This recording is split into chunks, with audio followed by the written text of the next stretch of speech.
ಎಲ್ಲರಿಗೂ ನಮಸ್ಕಾರ. ಮತ್ತೊಂದು ವಿಡಿಯೋಗೆ ಸ್ವಾಗತ. ನಾನು ನಿಮ್ಮ ಡಾರ್ಲಿಂಗ್ ದನ್ನು. ಪ್ರೋಮೋ ಬಂದಾಯ್ತು. ಈ ಪ್ರೋಮೋದಲ್ಲಿ ಬಿಗ್ ಬಾಸ್ ಏನ್ ಬೇಕಾಗಿತ್ತು, ನೋಡೋ ಪ್ರೇಕ್ಷಕರಿಗೆ ಏನ್ ಬೇಕಾಗಿತ್ತು, ಕಂಟೆಂಟ್ ಕ್ರಿಯೇಟರ್ಗೆ ಏನ್ ಬೇಕಾಗಿತ್ತು ಎಲ್ಲ ಸಿಕ್ಕಿದೆ. ಅದೇ ಜಗಳ ಆಡ್ತಾ ಇದ್ದಾರೆ. ಮುಖ್ಯವಾಗಿ ನಮ್ಮ ಗಿಲ್ಲಿ ನಟ, ಅಶ್ವಿನಿ ಗೌಡ ಮತ್ತು ನಮ್ಮ ಕಾವ್ಯ ಅವರು, ಇವ ಮೂವರು ಜಗಳ ಆಡ್ತಿದ್ದಾರೆ. ಯಾವ ಕಾರಣಕ್ಕೆ ಜಗಳ ಬಂತು, ಇವರಲ್ಲಿ ಯಾರು ಸರಿ, ಪ್ರೋಮೋ ನೋಡಿದಾಗ ಏನು ಅನ್ಸಾಯ್ತು, ಲೈವ್ ಇನ್ಕ್ಲೂಡಿಂಗ್ ನೋಡಿದಾಗ ಕೂಡ ಯಾರು ತಪ್ಪು ಯಾರು ಸರಿ ಅಂತ ಕ್ಲಿಯರ್ ಕಟ್ ಆಗಿ ಮಾತಾಡಬಹುದು.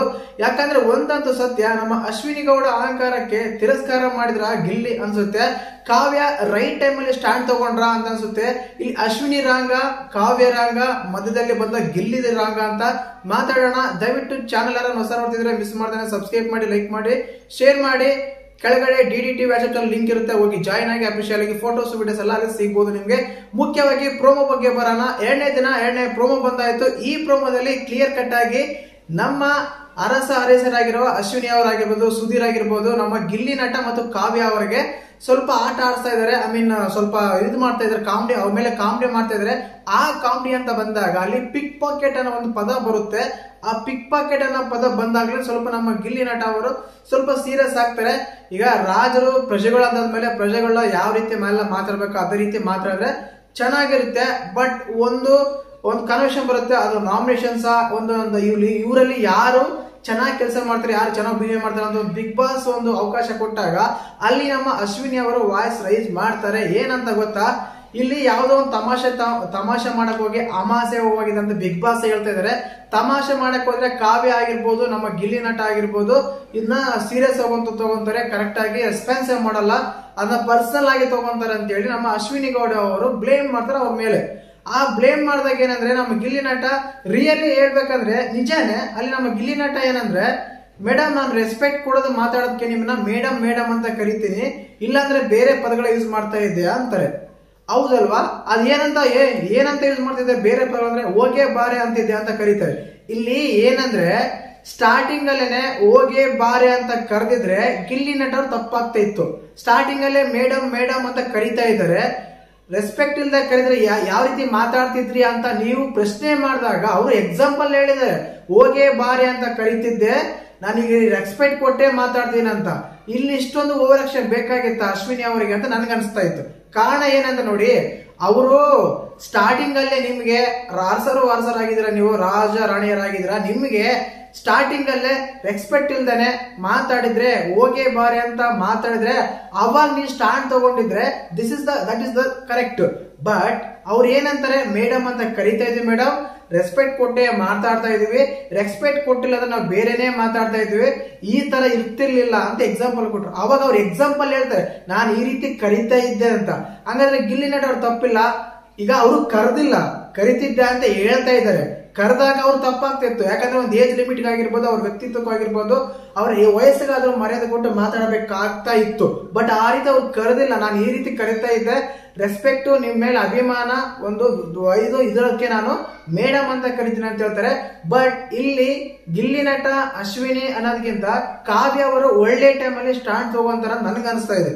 ಕಾರಣ ಏನಂದ್ರೆ, ಇವ್ರ ಮಧ್ಯೆ ಒಂದು ಕಾನ್ವರ್ಸೇಷನ್ ಬಂದಾಗ ಅವರು ನಿಮ್ಗೆ ಎಕ್ಸಾಂಪಲ್ ಹೇಳ್ತಿದ್ದಾರೆ, ನೀವು ಅವರು ಮೇಡಮ್ ಅಂತಾನೆ ಕರಿತಾ ಇದ್ದಾರೆ. ಆದ್ರೂ ಕೂಡ ನೀವು ಅದನ್ನ ಮತ್ತೆ ರಿಪೀಟ್ ಮಾಡಿ ನೀವು ರೆಸ್ಪೆಕ್ಟ್ ಕೊಡಿ, ಇದು ಮಾಡಿ ಅದು ಮಾಡಿ ಅಂತೆಲ್ಲ ಹೇಳ್ತಾ ಇದ್ರ ಅಂತ ಹೇಳಿ ಒಳ್ಳೆ ಒಂದು ಟೈಮ್ ಅಲ್ಲಿ ಸ್ಟ್ಯಾಂಡ್ ತಗೊಂಡು ಅಂತ ಅನಿಸ್ತಾ ಇದೆ. ಇಲ್ಲಿ ನೀವು ನೋಡ್ತಿರ್ಬೋದು, ಆ ಪ್ರೋಮೋದಲ್ಲಿ ಅವ್ರ ಕಾನ್ವರ್ಸೇಷನ್ ನೋಡಿದಾಗ ಏನಂದ್ರೆ, ಪ್ರತಿ ಸಾರಿನೂ ಈ ತರ ಬೆಳ್ಳು ಮಾಡಿ ತೋರ್ಸೇ ಮಾತಾಡ್ತಾರೆ ಅಶ್ವಿನಿ ಅವರು.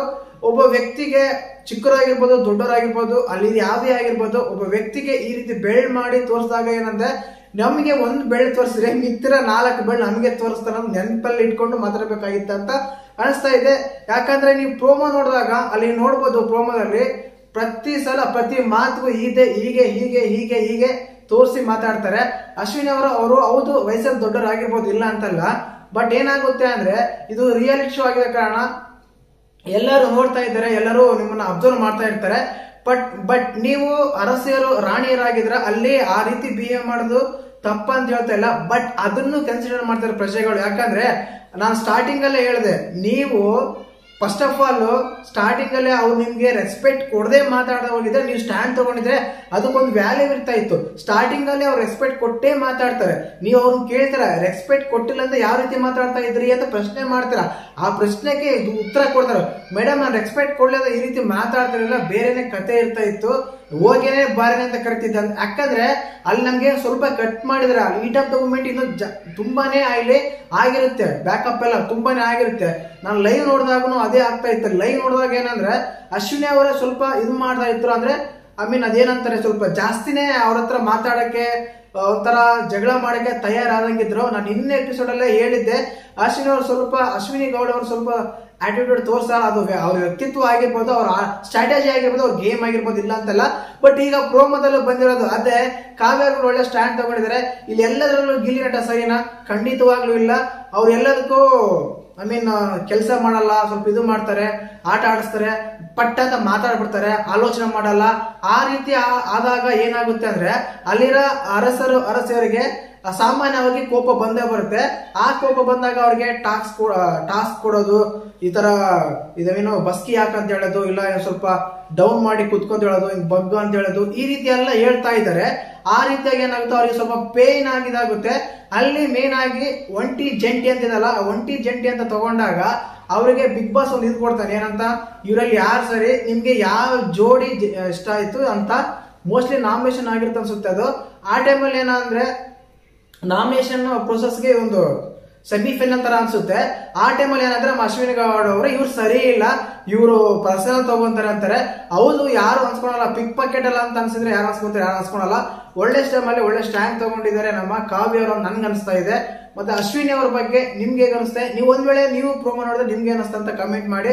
ಹಾಗೇನೆ ವಿಡಿಯೋ ಇಷ್ಟ ಲೈಕ್ ಮಾಡಿ, ಶೇರ್ ಮಾಡಿ, ಸಬ್ಸ್ಕ್ರೈಬ್ ಮಾಡಿ. ಜೈ ಹಿಂದ್, ಜೈ ಕರ್ನಾಟಕ ಮಾತೆ.